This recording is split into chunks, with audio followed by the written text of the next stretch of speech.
नमस्कार मु सुनील कुमार प्रिय दर्शक बंधु जीवंत आहार को आपण मान को पुनर्बार स्वागत करे। आसंतु आज ध्यान निमंते आम पवित्र बाइबल द्वितीय वंशावली तार 31 अध्याय 1 पदरु 21 पद पर्यंत पाठ करिबा। आज मुख्य प्रसंग संपूर्ण संरक्षण। आसंतु जदि आपण पाखरे बाइबल अछि ताहाले आम मिलित भाव में ईश्वर वाक्य को ध्यान सहित पाठ करू। एठारे एई पर लिखा अछि, एई सब समाप्त हेला उतारे उपस्थित समग्र इस्राएल जिहुदार नगर मानकु जाई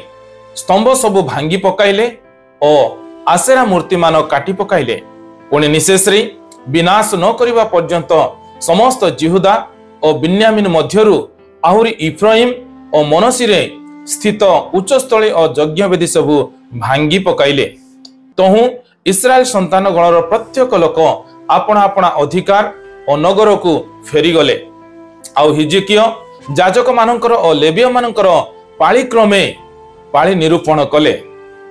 होमार्थक और मंगलार्थक बलिदान परिचर्या और सदाप्रभु छाउणीर द्वार समूहे धन्यवाद और प्रशंसा करने निमंते जाजक और लेवीय मानकर प्रति जनकु ताहार सेवा अनुसार नियुक्त कले। मध्य से सदाप्रभुंकर व्यवस्थार लिखना अनुसार होमबलि निमंते अर्थात प्रभातीय और सायंकालीन होमबलि निमंते पुणे विश्राम बार और अमावास्या और निरूपित पर्वा दिन होमबलि निमंते राज संपत्ति देव अंश निरूपण कले। आहुरी जेपरि जाजक गण और लेवीय गण सदाप्रभुंकर व्यवस्था आसक्त रहिबे एथिपाई से मानकु सेमानकर अंश देवा निमंते जेरुसालेम निवासी लोक मानकु आज्ञा कले। पुणी एही आज्ञा घोषित हेबा क्षणे इस्राएल संतानगण प्रचुर रूपे प्रथम जात शस्य द्राक्षारस और तैल और मधु और क्षेत्रोत्पन्न सकल द्रव्य आनिले। आउ सेमाने प्रचुर रूपे सकल द्रव्यर दशमांश आनिले। पुणी जिहुदार नगर समूह रे बासकारी इस्राएल और जिहुदार संतान माने मध्य गमेश्वर दशमांश और सदाप्रभु सेमानकर परमेश्वर उद्देश्य रे प्रतिष्ठित पवित्र द्रव्यादिर दशमांश आनी राशि राशि करी थोइले। तृतीय मासरे सेमाने सेई राशि करने को आरंभ करी सप्तम मासरे ताहा समाप्त कले। ए उतारे हिजकिया और अधिपति माने सेई राशि देखिबाकू आसी सदाप्रभुंकर और तांकर लोक इस्राएल रो धन्यवाद कले। सेतेबेले हिजकिया सेई सकल राशि विषय जाजक और लेवीय मानकु पचारन्ते साधक वंशीय प्रधान जाजक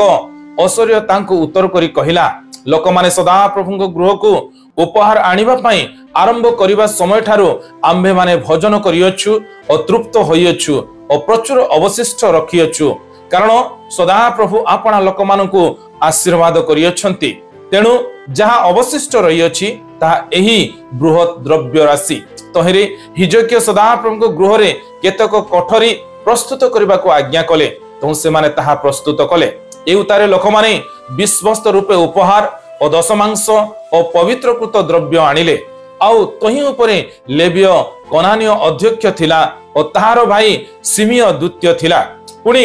जिहिएल और अससिय और नहत और असाहेल और जिरोमत और जसावत और इलियल और जिक्नखिय और माहत और बनाय एमाने हिजकिया राजांकर और परमेश्वर गृहाध्यक्ष असर्य नियुक्ति द्वारा कनानीय और ताहार भ्राता सिमियर हस्ताधीन रे कार्य शासक थिले। आउ लेवीय जिस्नार पुत्र कोरी जे पूर्व दिग द्वारपाल थिला, से सदाप्रभुंकर उद्देश्य रे उपहार और महापवित्र वस्तु वितरण करिबा पाए परमेश्वर उद्देश्य रे स्वेच्छादत्त उपहार उपरे नियुक्त हेला।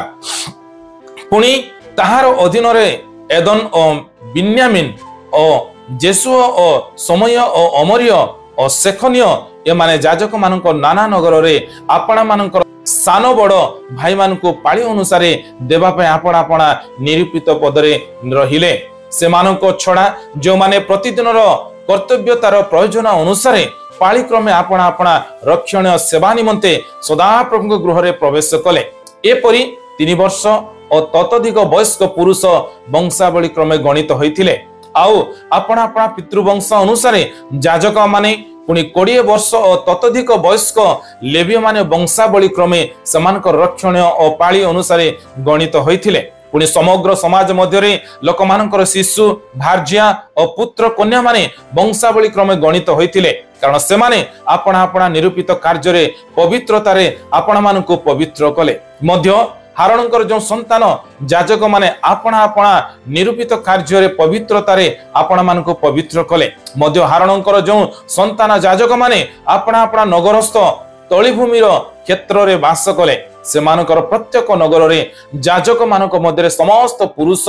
और लेवीय मानक मध्य वंशावली क्रमे गणित समस्त को अंश देवा पाई लोके नाम रे निर्मित हेले हिजकिया जिहुदार सर्व ए प्रकार कले पुणी सदा प्रभु अपना परमेश्वर दृष्टि उत्तम और यथार्थ और विश्वस्ततार कर्म कले आउ से अपना परमेश्वर अन्वेषण करने निमंते परमेश्वर गृहर सेवा कार्य पुणी व्यवस्था और आज्ञा संबंध रे जे कार्य आरंभ कले ताहा सबु अपना सर्वांतकरण सहित करिकृत कार्य हेले पठित शास्त्रांश रे प्रभु आम समस्त को आशीर्वाद करंतु आसंतु पठित शास्त्रांश को आमाने बुझिबा निमंते चेष्टा करू निस्तार पर्व पालन करिबा परे समग्र इस्राएल लोक माने समस्त प्रतिमा गण को नष्ट कले एवं समस्त उच्चस्थली और यज्ञ वेदी गुड़िक नष्ट कले एवं हिजकिया लेवीय जाजक मानकु विभिन्न स्थान एवं विभाग रे नियुक्त देले जेपर ईश्वरकर उपासना एवं पूजा पुनଃसंरक्षित मंदिर रे सर्वदा होई पारे हिजकिया लेवीय एवं जाजक मानकु समस्त दायित्व अर्पण कले एवं होमबलि निमंते समस्त विषय जगै देले जेपर उपासना बिना बाधारे चालू रहितिबो एवं से जिहुदार लोक मानकु सेमानकर जीविका निमंते दायित्व देले जेपरि सेमाने ईश्वरकर सेवारे एवं पूजा अर्चना रे ही निविष्ट रहिबे हिजकिया बलि गुडी को रखिबा निमंते एक स्थान प्रस्तुत कले एवं विश्वस्त परिचालक नियुक्त कले जेपरि समस्त समान भाव रे बंटा जाए हिजकिया निजर सर्व उत्कृष्ट प्रयास कर एई समस्त विषय करी कहिले एवं यह सफल हैला जहां माने 11 पदरु 21 पद मध्य देखिबा को पारुछु पठित शास्त्रांश रे ईश्वर किए अटंती ताहा आसुआ माने देखु एक पद अनुसार इस्राएल लोक माने निजे स्व इच्छा रे समस्त प्रतिमा गुडी को विनष्ट कले जेतेबेले से माने ईश्वरकर उपस्थित एवं आशीर्वाद को अनुभव कले एवं प्रतिमा गणर बोझरु निज निज को मुक्त कले एवं सत्य भाव रे ईश्वरकर उपासना करबा को दायित्व नेले हमर उपासना कोन आम जीवन को सूची पवित्र करुअछि कि ताहा चिंतार विषय अटे ए शास्त्रांश रे ईश्वर हमन को कोन सिखांती ताहा सो माने सिखु और अपना अपना जीवन रे ताको व्यवहार करबा निमंते चेष्टा करू 20 और 21 पद अनुसार आत्मिक विषय गुडी करे निजर स्वार्थ चेष्टा करो नाही किंतु कोन करबा निमंते कहा जायछि ता उपयुक्त और नूतन आचरण कर हिजकिया संपूर्ण हृदय रे एवं नूतन भावे